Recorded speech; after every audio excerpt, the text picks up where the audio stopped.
नुआखाई जुहार समस्त को नुआखाई आमर ओडिशार गणपर्व चाषी मानकर पर्व एवं ये पर्व कृषक मानकर पर्व वर्ष तमाम जो कष्ट साध्य फसल चाषी उत्पादन करिथाए नुआखाई दिन प्रथमे से शस्य इष्टदेवी पाखरे समर्पित करिथाए एवं प्रार्थना करिथाए जे प्रभु गोटे वर्षर मोर परिश्रम रही शस्य सारा मानव समाज पाई मु उत्सर्गीकृत करुच्ची केही उपास रे न रहंतु केही भोकरे न रहंतु समस्तंकर पेट पुरु मानव समाजर मंगल हो एवं आम जो अंचल आसीचु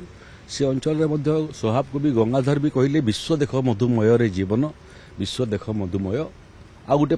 पाद आकु जाकि तो सन्त कवि भीम भोई कहले मो जीवन पछे नर्गे पड़ी थाऊ जगत उद्धार हो आम जगतर चिंता करूँ विश्वर चिंता करूँ मानव कल्याण कथा चिंता करूँ एवं विश्वर केवल मनीष नुहंती पक्षी पशु पक्षी प्राणी जगत समस्तंकर मंगल हो आमर निजे पछे कष्ट पाइबू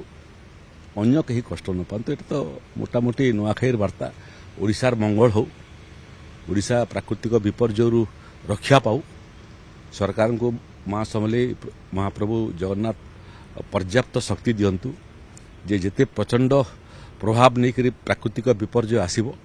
सेते प्रभावशाली भाव रे तार आमे मुकाबला करि पारिबो।